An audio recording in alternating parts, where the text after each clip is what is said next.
Meanwhile, Hong Kong has approved a contentious bill that makes it illegal to insult or mock the Chinese national anthem.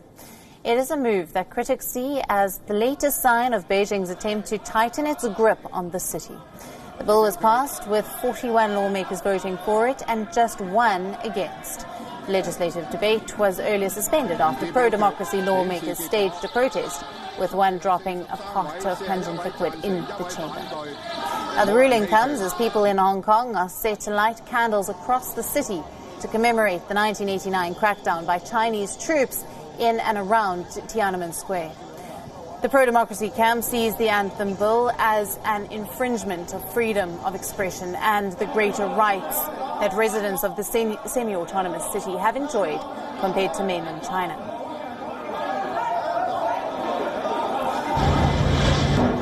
The law undermines Hong Kong's high degree of autonomy and the freedom that has allowed the city to flourish. Under the bill, anyone found guilty of misusing or insulting the national anthem could be fined up to $6,450 and jailed for 3 years.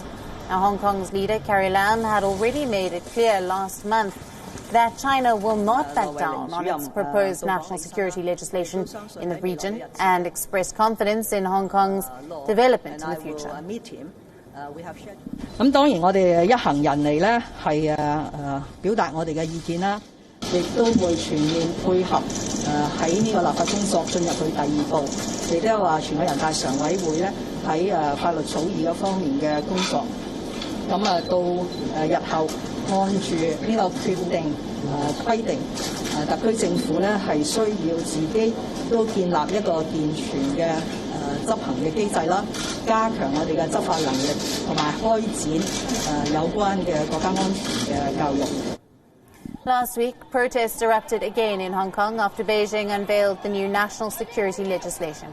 Now, many fear this year's Tiananmen Square commemoration might be Hong Kong's last, as the proposed imposition of national security laws by China on the semi-autonomous city would prevent and punish acts and activities that threaten national security. Local media reports that more than 3,000 riot officers have been deployed to enforce a ban against the vigil and other gatherings. But China has maintained that the security laws do not pose a threat to Hong Kong's autonomy and that the laws will have a narrow focus. Passed into law, the bill would lay down when the Chinese national anthem is to be played and the behavior related to it in Hong Kong. Even primary and secondary schools would be required to teach the song as well as its history and etiquette.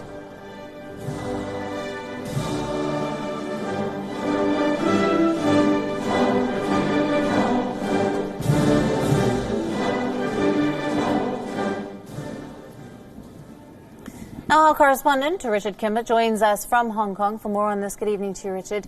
People are very concerned about the passing of these two laws, both the national security law and the national anthem law, as this goes even further to crushing any kind of dissent.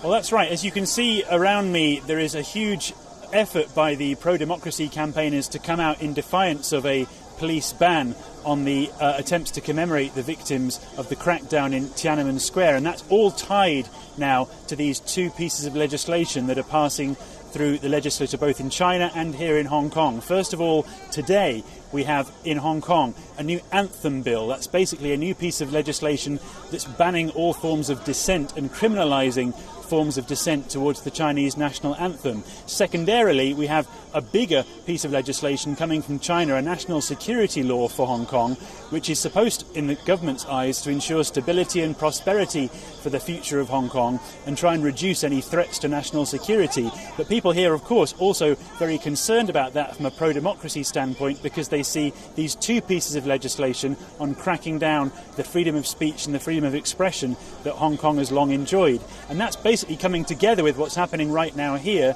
We have a commemorative event for the victims of the Tiananmen Square protests in Beijing that was banned by police, but as you can see and hear around me, many people have come out anyway in defiance of that to make sure that their voices are still being heard. So with the new bill on the national anthem, does this then mean that this is the end of the vigil of Tiananmen Square in the future?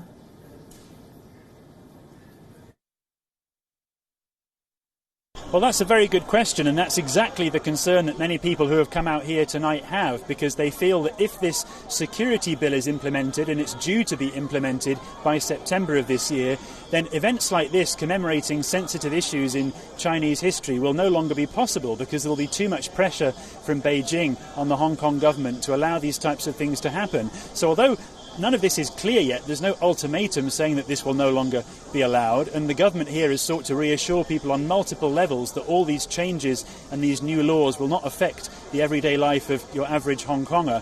The concern is that, as you say, after next year, things like this just won't be possible anymore. What do we make of Carrie Lam's support of this bill?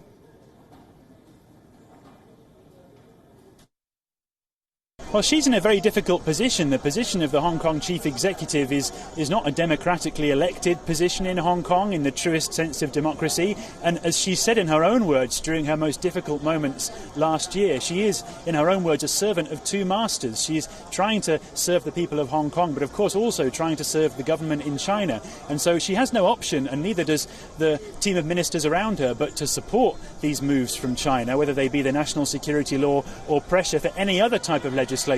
And if that makes her very unpopular here at home, she just has to deal with that, frankly, and there's nothing she can do. So it's an unenviable position, but it's one that, in the current structure of Hong Kong politics, cannot easily be resolved if somebody in her position defaults to just doing basically what she is instructed to do from China. And that is what is infuriating the pro-democracy campaigners here, because they feel like for as long as that continues, Hong Kong will only begin to have its freedoms eroded. Richard, take us through some of the finer details. As an example, the $6,500 fine and also possibly 3 years in jail. These are very stringent punishments.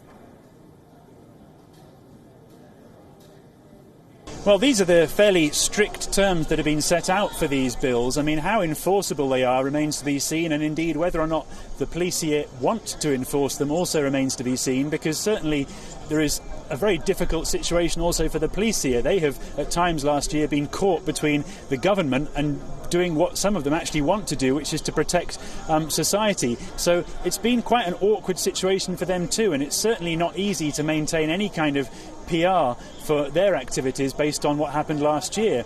There's also, though it's important to add, a significant chunk of the Hong Kong population who are generally accepting, if not supportive, but some who are indeed supportive of these new bills from China and from the government, and they really, more than anything, just want all of what they think of as being this chaos, some of which you're seeing around me, just to finish, and they want to get back to their ordinary lives of carrying on in their ordinary way, and they don't feel particularly afraid of these laws or the punishments that come with them. They just feel like if everybody like them just got on with their life, Hong Kong would not need to go through this turmoil. So the only thing that's really certain at the moment, irrespective of these laws and how they might be enforced, is that society generally is becoming very torn by different feelings, different perspectives, and everything is becoming a lot more extreme than it probably would have been last year when these types of legislations were not being imposed.